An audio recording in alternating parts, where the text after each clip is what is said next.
Бауырым, сені өмірдің таршылығы және ризығының аздығы сені қажытқан болса, онда сен мына хадисті тыңда.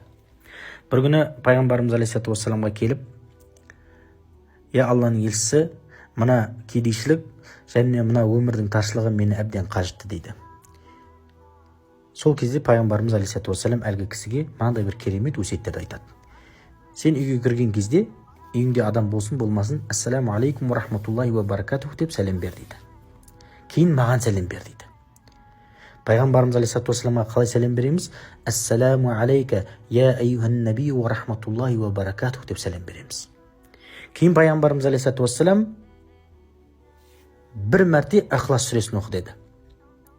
Әлгі кісі осы өсиеттерге амал қылады. Кейін сахабалар айтады, ол кісіге Аллах Тағала ризықты мол қылып бергені соншалық, ол ризық көршілеріне де және тума туыстарына да жетті дейді.